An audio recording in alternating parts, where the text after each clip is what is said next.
I have the pleasure to invite Mrs. Shelley Welch, the mayor of the city of University City, Missouri. Mrs. Welch established the Regional Initiative on Youth, an effort designed to ensure that young people throughout the St. Louis region are ready by 21 to be the leaders of tomorrow. She has previously served on the City Council from 2002 to 2006, and she also started a company called Apropos Productions, which work with non-profit organizations. Mrs. Welch was one of the founders and the first executive director of the Green Center, was one of the two founders of the River des Peres Watershed Coalition, and prior to that she worked in the broadcast news business for 17 years, including with ABC Network News in Washington, D.C. and St. Louis. Madam Welch, it's my honor and pleasure to invite you.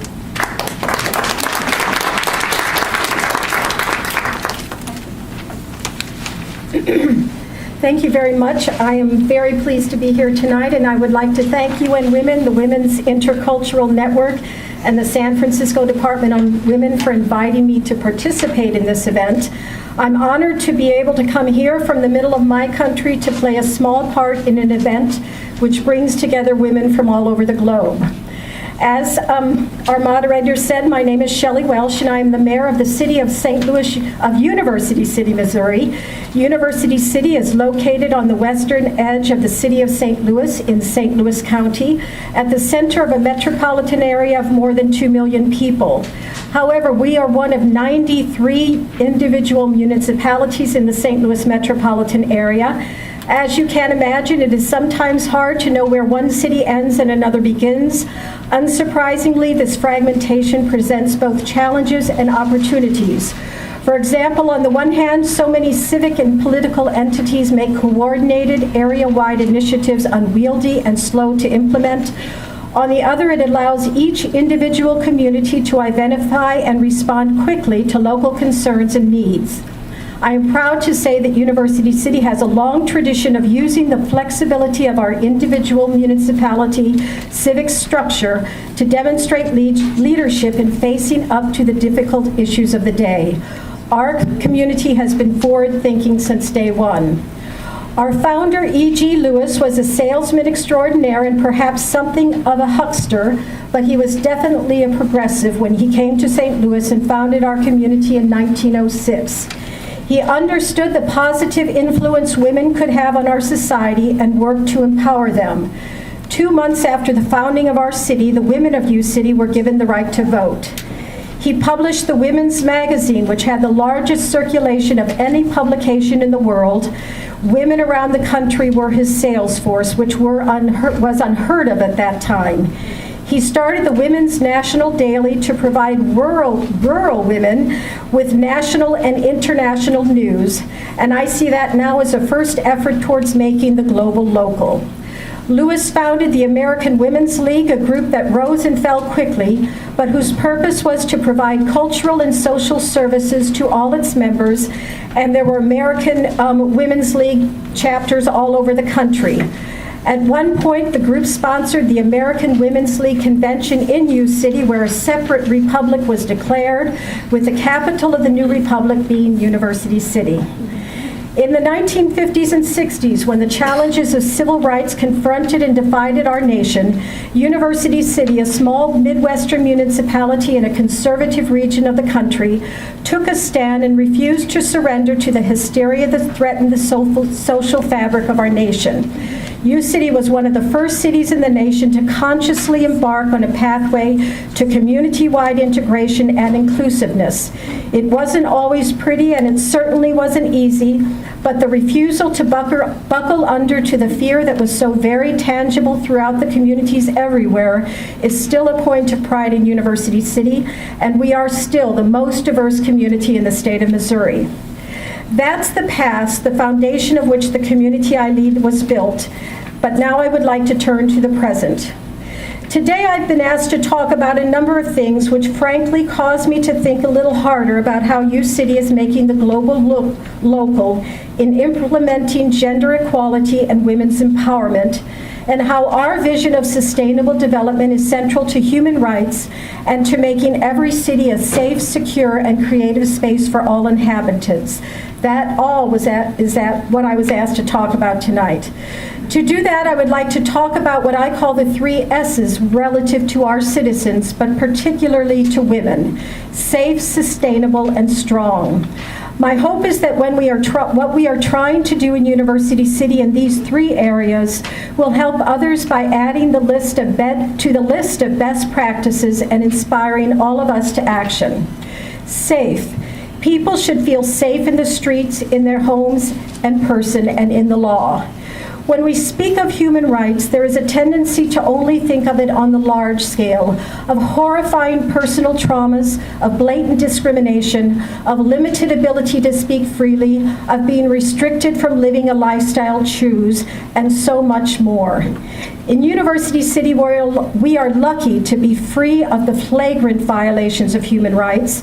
I look upon it as my job and the job of our staff to protect the human rights of our residents on the small scale, doing what we need to do to ensure every citizen feels safe and welcome.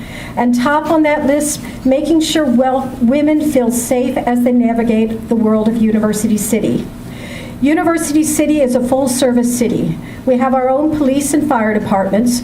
Fortunately, as a community, we are able to afford to have members of the police force patrolling the streets 24 hours a day, 7 days a week. They patrol in cars, on foot, and at times on bicycles. And though like any city we have some crime, our streets are safe and our residents feel secure. For everyone, but especially our women, safe and secure streets are prerequisites for protecting their human rights. On the streets with the well-trained police force, we can be proactive in providing safety and securities.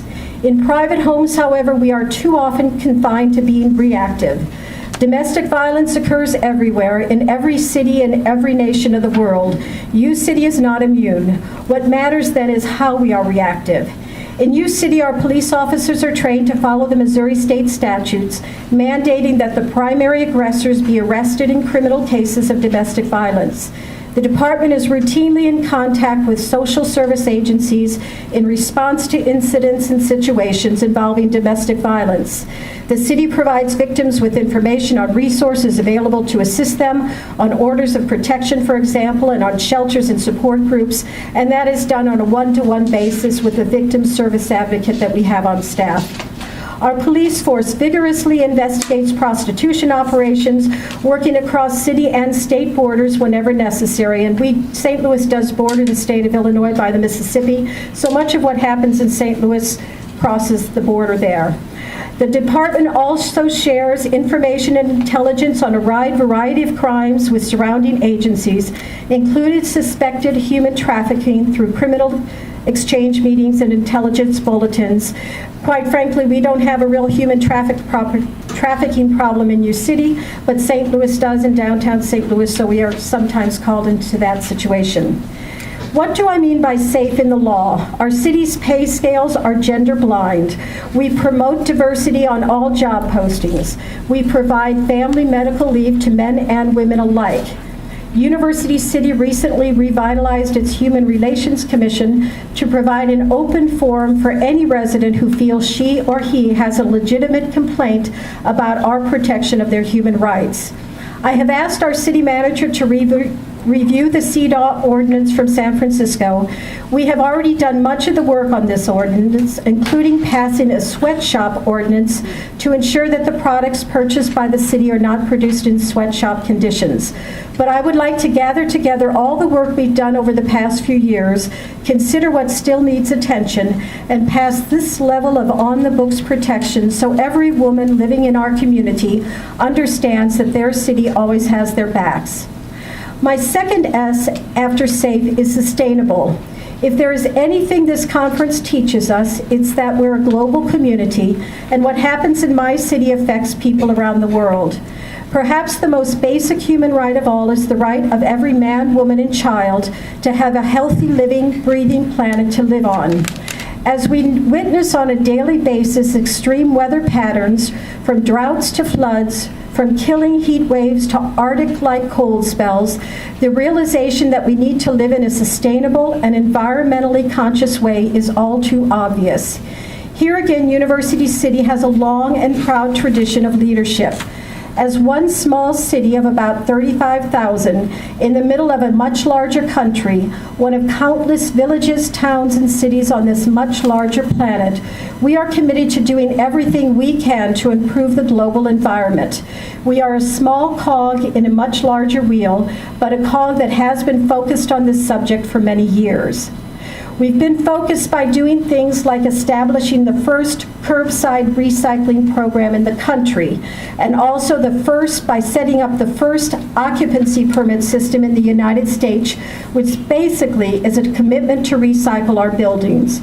We created a Green Practices Commission, which developed a master sustainability plan for our city, and we have upgraded our building codes to be green. We also have passed a bike walk master plan to make the community more accessible to those, who don't have cars or who choose not to use them. And when we commissioned a study and learned our streetlights generated 2,000 tons of CO2, the equivalent of consuming 62,000 gallons of oil a year, we began a citywide effort to reduce their carbon footprint.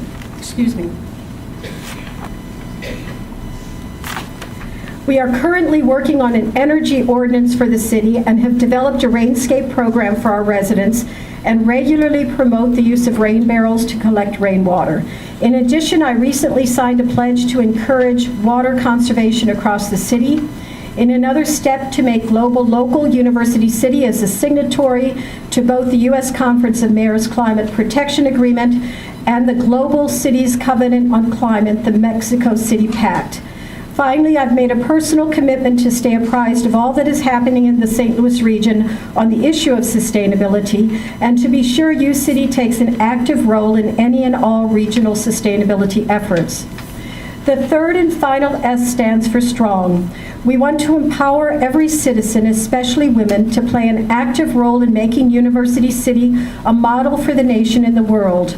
One of my personal goals as mayor has been to encourage more involvement in the civic life of our community, on cities, boards, and commissions, and in local nonprofit organizations by all residents, but especially the younger people in our community, to help prepare them to be the leaders of tomorrow. Understandably, this kind of involvement will not happen unless our residents feel safe and unless we engender a culture that makes everyone feel welcome and excited about connecting with their neighbors. For example, just by making our streets safer for bikers and walkers, that makes our community more accessible, which in turn provides opportunities for our residents to be more actively involved in the place they call home. In short, we are taking active steps to protect the safety, freedom of expression, freedom of association, and gender equality, the bedrock of human rights in our community of University City. Empowering women empowers the community as a whole. In University City, we are committed to and working toward dismantling any and all barriers to the full participation of all women in the civic and social life of our city. Thank you very much.